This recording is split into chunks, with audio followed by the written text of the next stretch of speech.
Landbúnaður þegar við ræktum eitthvað til þess að búa til mat eða ölum dýr okkur til matar.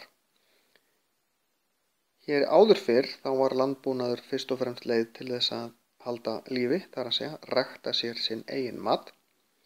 Í dag landbúnaður leið til þess að afla sér peninga svo maður geti keypt sér eitthvað.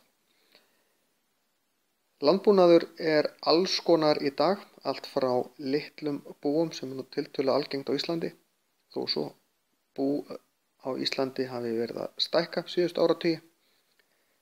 En ef við förum út í heim þá landbúnaður rekinn af risafyrirtækjum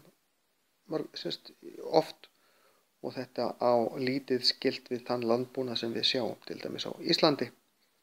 En þá verið að rækta sömu tegundirnar á gríðarlega stóru landsvæðum eða reka gríðarstórar hjarðir af húsdýrum og meira að segja nautakjöt oft alið þannig að nautin sem við fáum nautakjöt frá oft alin þannig að þau koma aldrei á gras, heldur algjörlega alin á tilbúnu fóðri og jafnvel þá hormóna fóðri sem ekki alveg það sem við erum vön hérna á Íslandi.